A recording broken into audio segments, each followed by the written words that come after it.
this evening's presentation on the development and construction of the Athlone Flood Alleviation Scheme. The presentation will be laid out as follows. I'm going to go through the role of OPW in flood risk management and how that role has evolved over the years. I'll follow then with a brief introduction to East Region construction, and then we'll get into the history of flooding in Athlone, and I'll give an overview of the Athlone Flood Alleviation Scheme. At this point, I'll hand over to Andrew, and Andrew will cover the construction challenges, public realm objectives, and technology willing, we'll give you a virtual tour of the site, and we'll conclude with some questions.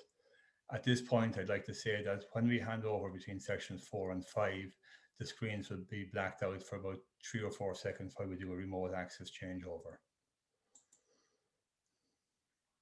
So the role of the OPW in flood risk management has evolved over the years based on various pieces of legislation and government policy decisions. The first piece of legislation I'll talk about is the 1945 Arterial Drainage Act, and then I'll proceed to talk about the amendment to this Act of 1995. I'll talk a little bit about the report of the Flood Policy Review Group, and then the EU Floods Directive. I'll cover the CFRAMS process, which ran from 2010 to 2018 and culminated with a €1 billion programme of investment in flood relief measures. The 1945 Arterial Drainage Act needs to be viewed in the context of its time. In 1945, Europe was struggling to rebuild its economy after the devastating impacts of World War II. The intention of the state with this piece of legislation was to improve the output from agricultural land. It allowed the commissioners to execute schemes which would reduce or prevent periodic flooding of lands by drainage. It was carried out, or these schemes were carried out on a catchment basis, and this is an important point. Between 1945 and 1995, 37 arterial drainage schemes were constructed and 5 schemes in estuaries. And these schemes protected in excess of 260,000 hectares of land. An additional benefit of the arterial drainage schemes is that they provide some level of flood protection to many towns and villages throughout Ireland. Clause 37 of our Act obliges OPW to maintain these schemes in proper repair and effective condition, ensuring the continuance of both these benefits. And to give you an idea of scale, the OPW is responsible for 12,000 kilometres of channel, 700 kilometres of embankment, and over 18,000 structures. So that just gives an idea of the scale of the challenge that our colleagues in arterial drainage maintenance face in what is an increasingly complex regulatory environment. The 45 Act was amended in 1995, and the amendment removed the whole catchment basis of the original Act, and it allowed the commissioners to execute arterial drainage works on any watercourse or any part of any watercourse. And this meant that flooding hotspots could now be tackled. It's worth noting that there was a requirement in this amended Act that the impact of the proposed works on the whole catchment is assessed. Duleek was the first scheme constructed under the 95 amendment, and other schemes such as Kilkenny, Clonmel, Fermoy and Mallow followed. The next piece of the jigsaw was the report of the Flood Policy Review Group of 2004. There was extensive flooding in October, November of 2002, and this caused the government to call for a review of how flood risk management was handled across all state bodies. This report provided a blueprint as to how flood risk management in Ireland would be managed in the future. This was the report that nominated OPW as the lead agency for flood risk management in Ireland, and we are responsible for coordinating the government's effort in flood risk across all stakeholders. There are three strategic areas of prevention, preparedness, and protection. Some of the key recommendations from the review group were that we take a river basin approach to assessing and managing flood risk. We would be proactive in assessing and managing flood risk, including the preparation of flood plans and flood risk management plans. And these terms became very familiar as the years progressed. The recommendation was that structural measures would continue to play an important role, but there should be an increased emphasis on non-structural measures. And a lot of these non-structural measures that came out of this 2004 report. In 2006, OPW launched floodmaps.ie, which was the first online database for data relating to floods. This has now been retired and can be found on floodinfo.ie. In 2008, the framework for major emergency management was launched, and OPW and the relevant government department provided guidelines and templates for the preparation of flood event emergency plans. In 2009, the seminal document, the planning guidelines, was developed between OPW and the Department of Environment. And also in 2009, the National Tide and Storm Surge Forecasting Service was initiated. In 2010, Ireland, through OPW, joined EFAS, the Emergency Flood Awareness System. And in 2013, OPW launched waterlevel.ie, and this is a great website that gives real-time water levels throughout the country. In 2014, OPW also launched its Flood Studies Update, the FSU. In 2007, the EU Floods Directive came into being, and this was very close alignment between the key recommendations of the 2004 report and the requirements of the EU Floods Directive.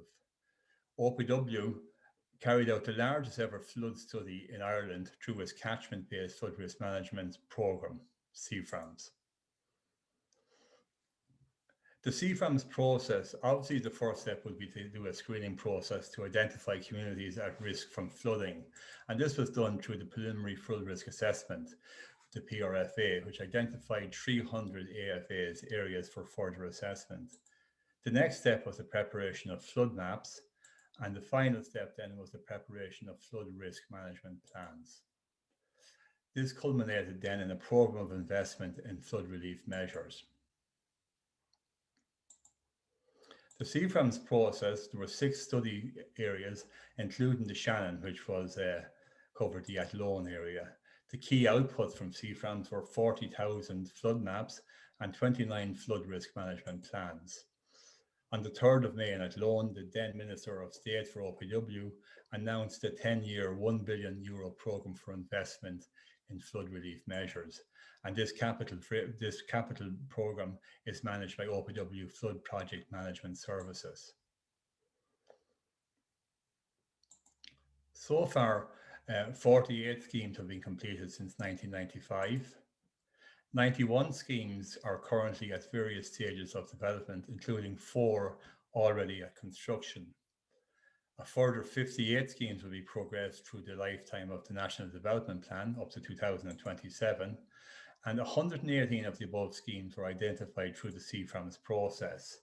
The OPW budget is ramping up from 45 to €100 million per year over the lifetime of this NDP. A brief overview then of East Region Construction section. East Region Construction has 70 operational staff, and we are currently constructing the River Shannon Flood Alleviation Scheme, the Ashbourne Flood Alleviation Scheme at Athlone, and the Morel River Scheme in Kildare. I'm grateful for and very proud of the work that these people do on site on a daily basis. The future projects for ERC include the Whitechurch Stream in Dublin, the River Paddle, the River Dodder Phase 3, and Sandymount Coastal Protection Scheme Phase 1. The OPW Direct Managed Work model is a collaboration between OPW and private sector subcontractors and suppliers. About 60% of the construction expenditure goes to private sector contractors and suppliers. The model is a very adaptable and flexible model, and it allows us to effect efficient and cost-effective solutions when challenges are encountered during the project. So on to the history of flooding in Athlone. The table in front of you covers the 8 biggest floods that have hit Athlone over the years. The biggest flood was on the 5th of January 2016, and it had an estimated flow of about 400 cubic meters per second, followed closely by the 2009 flood at 396 and the 1954 flood. So just some photographs of what that flood in 2016 looked like. So that's downstream of the town. You can see this is the strand here. That's the main bridge in the town, the quay, and the Deer Park area. This is the upper extent of the scheme. That's the N6 motorway again. And this is the Brick Island area here. So you can see that there's some flood water coming in here. This is a view of Wolf Tone Terrace, and you can clearly see the impact of the flood on those properties there. Down again on the Deer Park section, there's houses in here. You can see the council had to knock a temporary access point here and to build up the road to allow the residents to access their homes. And this is that's the view. You can see the water is not very deep, but it's enough to stop people from being able to access their homes. This view here is from the Strand, and that purple building there is on the quay in the town centre area. And there's that purple building now. So a huge effort there in terms of sandbagging by the local authority and pumps. And you can see how high that boat is sitting on the water. So there's a big effort there in trying to keep the flood out. So a scheme overview then. The project partners, Westmeath County Council are the client. The designers and the PSTP is RPS, Galway. And OPW are constructing the scheme, and the PSCS for the scheme are the Commissioners of Public Works in Ireland. That's the project website if anyone wants to have a look at more details on that. Some numbers about the Athlone Flood Alleviation Scheme. There's 499 residential properties protected by the scheme, 55 commercial properties. There's a total project budget of €12 million. A strong benefit to cost ratio of 4.27. Construction was started in Q4 2017, and we anticipate that the substantial completion of the flood defence assets will be in Q2 of 2022. So, as I said, Athlone was part of the Shannon Seaframs. The Seafram was a catchment scale high level study which used a data set from 1952 to 2009 and had an estimated Q100 of 407 QMEX. RPS carried out the project level detailed assessment, and they used a larger data set that went up to far as 2015 hydrological year. So that meant that it captured the big flood on January 2016. The model gave a Q100 of 438 QMEX. This 8% increase in Q100 resulted in an increase of between 100 mil and 300 mil in peak flood levels compared with the Seafram study from the Shannon. In terms of climate change, the mid-range future scenario and the high-end future scenario were assessed during the detailed design, and the structural foundations have been designed to accommodate future increases in height. That's a pictorial representation of the scheme. That's the Shannon there running from top to bottom, and the Al River coming in on the left bank. There's 8 flood cells. Flood cell 1 is Deer Park. Flood cell 2 is the Strand. Flood cell 3 is the Quay. Flood cell 4 is Brick Island. Flood cell 5 is Marine View, Iona, the River Al in Cregan, and flood cell 8 is Golden Island.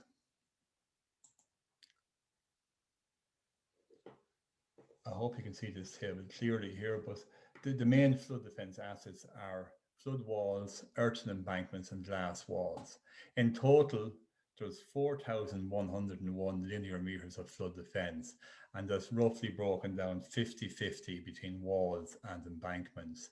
The details vary, and I'll go through a few details in the next few slides, depending on the GI in the specific locations. So, some typical wall sections. This diagram here shows a sheet pile wall that's been encased in concrete and has stone cladding. Andrew will show you some photographs of this later on in the presentation. This is a fairly typical L wall you could see on any flood defence scheme, and this is the wall in Priory Park. Earthen embankments. This embankment here shows that there's a few details. Now, generally, our crest width is 2 meters, unless we have other issues in terms of space. We have 3:1 side slopes, and this embankment here has a clay core. In some cases, if the depth of the clay core is too deep, depending on the GI, it might be necessary to use a sheet pile for infiltration purposes. Typical floodgate details. There are a number of floodgates on the scheme, and they're generally lift hinge type floodgates that are closed and hydraulically ramped down against the bottom base plate here. We try to have them in a non-seated position, which means that when they're in service and the water is against them, it's forcing them closed. However, in some cases, they have to be off-seated. In terms of innovation or things that have worked well on this job, one of the things that we have used extensively, particularly in the town areas, are mass concrete foundations for to deal with infiltration.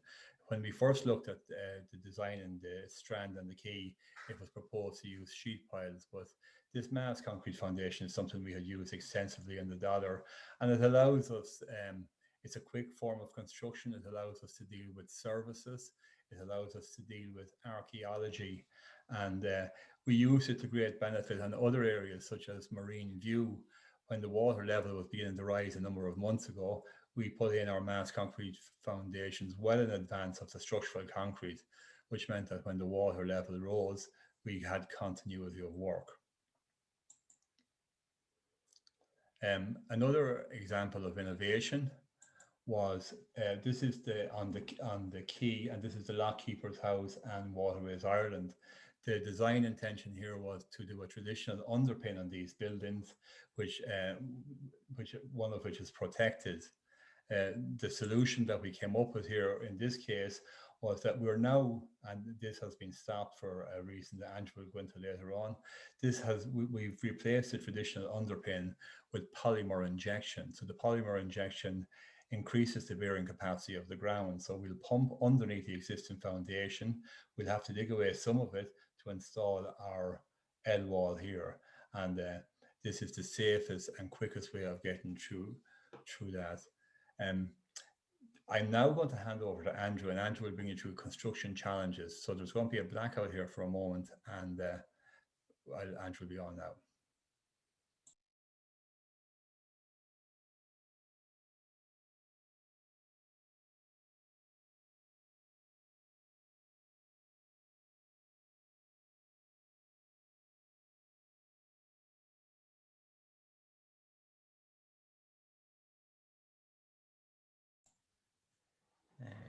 Good afternoon, everyone. I'm going to talk to you about the next section in the module, which is section 5, construction challenges. The scheme had 6 notable challenges to overcome. The first of which is we've had landowner access restrictions and tourism. Athlone is a very heavily tourism town. Last year there was a count of 2,000 boats traveling up and down the river, along with the relevant tourists getting off them. Also, we've an awful lot of amenities in terms of the castle and local parks around the area. The second notable challenge was landowners. Now, an awful lot of the landowners were very amenable to us installing flood defences. around their properties, but there were certain landowners that weren't too keen, and we had to come up with sort of innovative solutions in terms of access to install our flood walls or embankments, which I'll show you later in this presentation. The second notable challenge was in relation to protected structures. We can see on the image there, we have the glorious Athlone Castle and the quay behind it, which are all protected structures that we had to work in accordance with heritage and in line with our archaeologists on the scheme. Just to give you an idea of how close we are to the River Shannon when we're building our walls that Vincent showed you detail previously.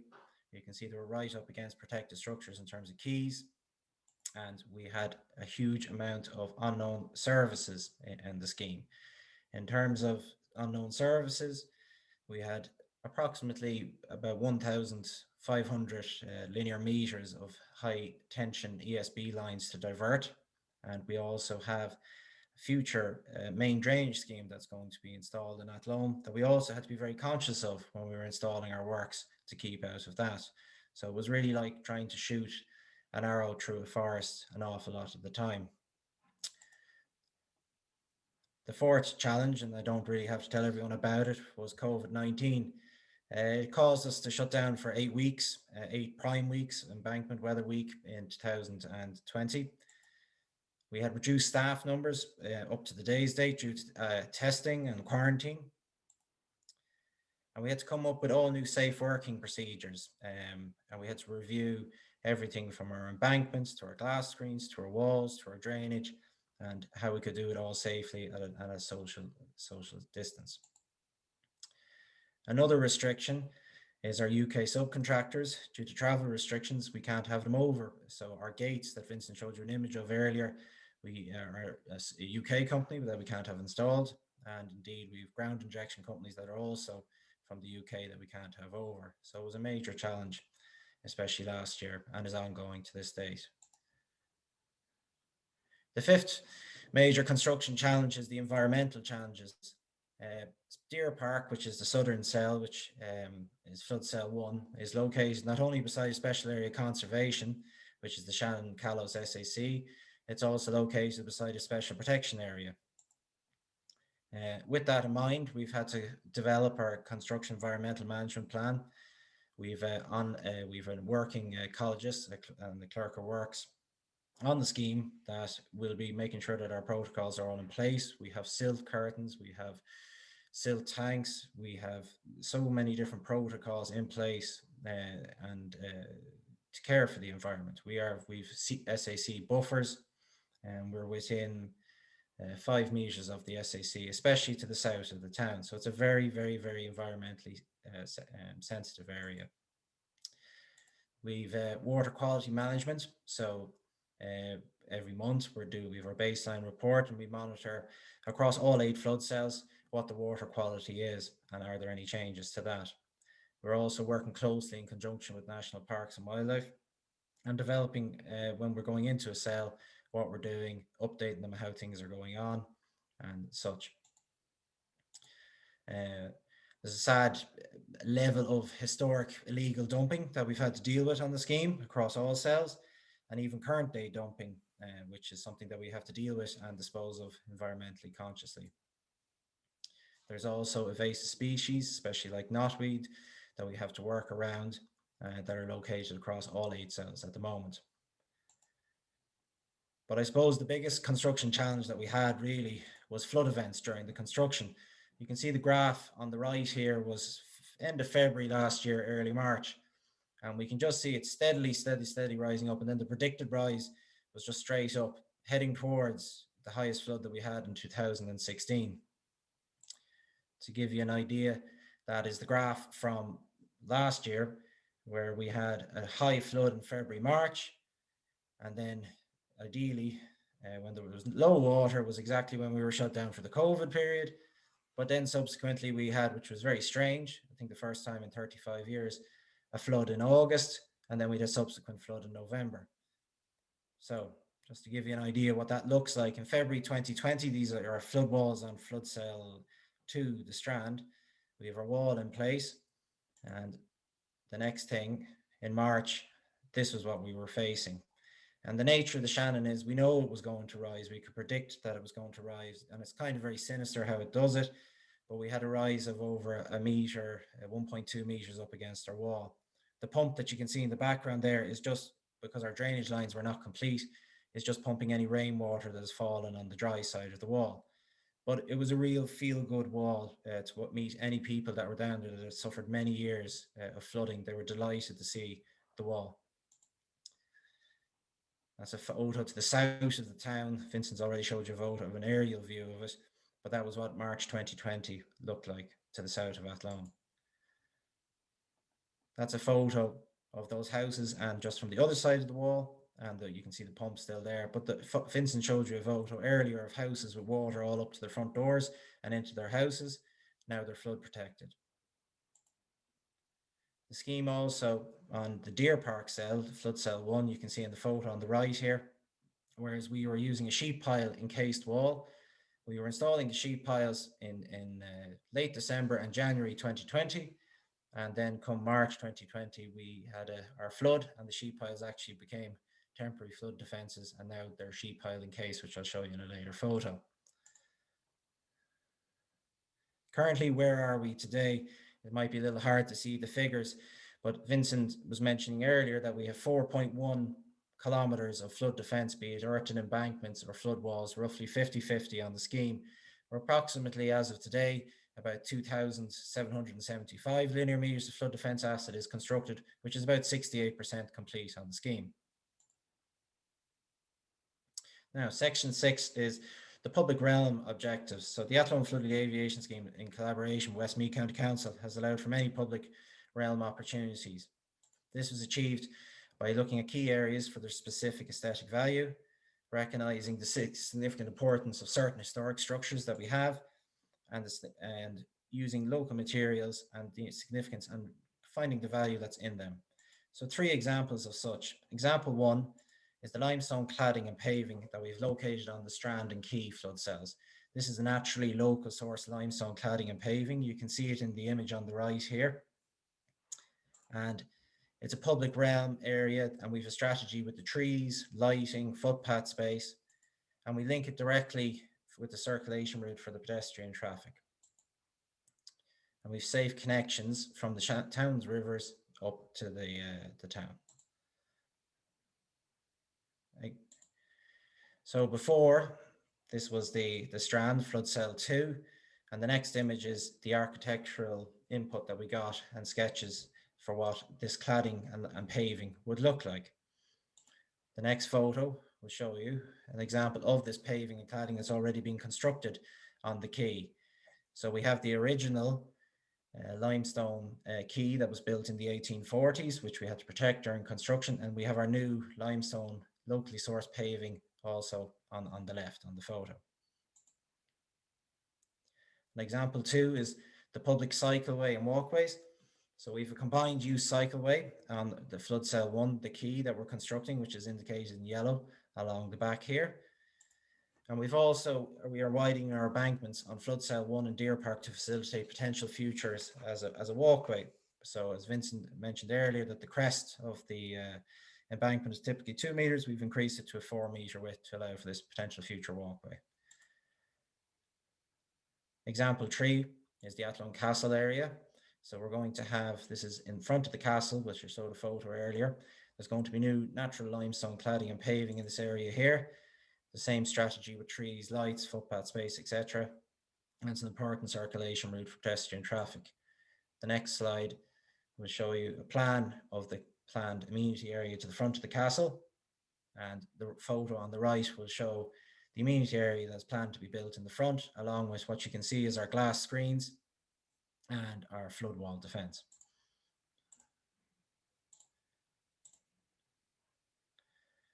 Now, this is a virtual tour that we're going to give you of flood cell 1 Deer Park.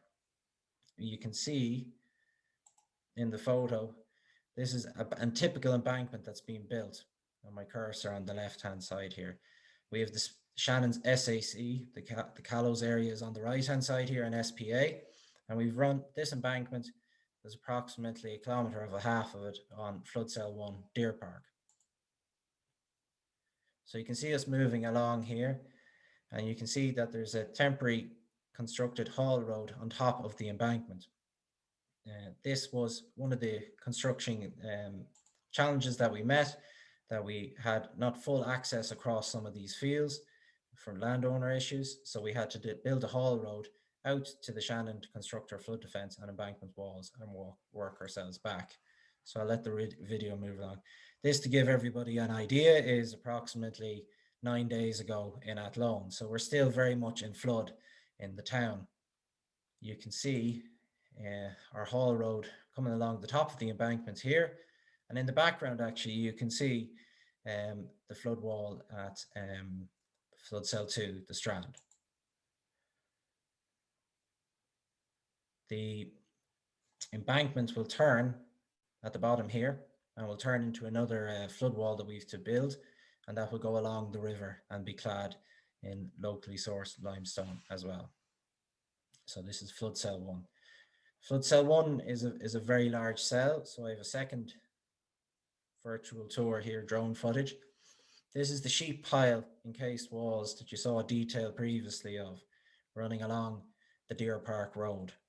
You can see that we've planted the sheep piles in, and we're slowly encasing them along as we go along here, and we've a crew working on the encasement down here. This section here then will be clad in limestone random rubble, and we'll be tying in with a bridge that you can see on the right here that we also have to renew and replace and rise to the correct flood defence height. The drone will now slowly go up into the air, and you can see the continuation of this sheep pile encased detail for the next 300 meters. So this is the bridge that I was telling us that we're just going to be replacing. But you can see that we've the progression of the wall moving along, and we've floodgates that we have to install in this section as well. Vincent had showed you photos earlier of sandbags and people with temporary road access. This is where this photo is now. All these houses on the right are now protected with these flood defences. But you can really get an idea of this volume of water and flooding issue that we have in Athlone. The water in 2016 was approximately about 1.1 metres higher than what you see there. This is flood cell 2, the Strand. You would have seen some of the photos previously in relation to this, where these houses were currently were underwater, but Vincent showed you those photos, and I was showing photos of the water up against it. So we can see the construction of our flood wall all the way along here. You can start to see an ope up here, which is where we'll be installing a floodgate. I'll show you an image of that now in a second. And this floodgate, this flood wall, continues for approximately 350 meters, the full length of the Strand. Flood cell 3, the key, is an element where I was talking about public realm with our limestone cladding and paving up against it. You can see we have our planter boxes ready for trees to be installed, and we're coming up to the castle section up here, and this will be the other amenity area in terms of public realm that will also be constructing. You can see these gaps in the wall, which might be an issue, but the floodgate is actually on the other side of the wall there, and it's a hinge gate that Vincent showed you detail of. The next video I'll show you what this looks like. So that will close in times of flood. In fact, the gates were installed 1 week before we had the flood last March in 2020, and we're already doing the work a week later. This is flood cell 4, Brick Island. So I'll just pause the video here for a second. This is a typical floodgate that's installed.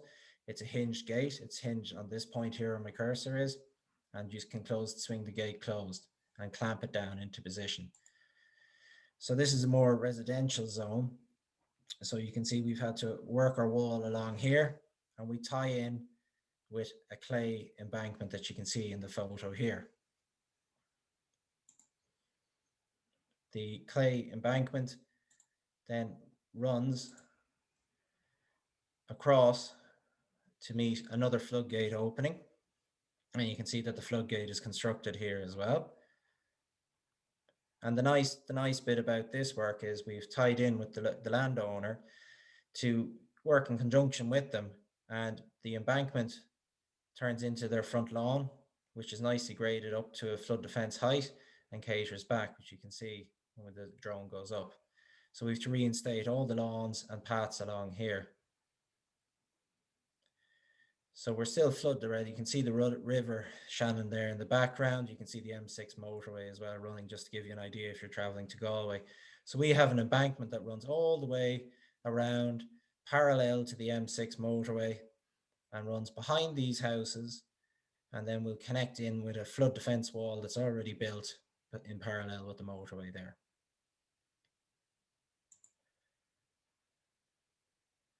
Flood Cell 5 Marine View is more central on the town and is located where our structures are a flood wall with a mass concrete base, which will tie in with the rail abutment here, and will then tie in with the rail abutment on the other side, and will then continue along. So you can see that for silt curtains installed for environmental procedures, our flood walls are predominantly constructed here, and we started on our drainage works actually today on this section. That's a famous, the rail bridge in Athlone. And then you can see the next section then, we have started our flood wall to the south. When the river drops in level, we're programmed to continue that wall and tie it in with the rail abutment. But we've quite successfully kept producing these walls all the way along for the last few months. So you can see the next crew is located pouring the wall to the north of Marine View there. A lot of issues in terms of service diversions, especially as this is the main water intake for Athlone. It was one of the main construction challenges that I noted previously. This is a nice image looking back of all these properties in Flood Cell 5 Marine View, which are all now protected by this wall. In the background, we actually tie back into an embankment. Apologies, just out of shot. So the flood wall will come back in aerial view and then tie in with the rail abutment here.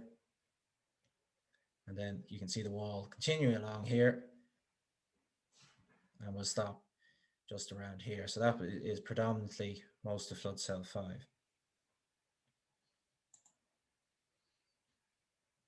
Okay, I'm going to leave it. And so if anyone has any questions, we'd be delighted to answer them. We can take them now. Thank you.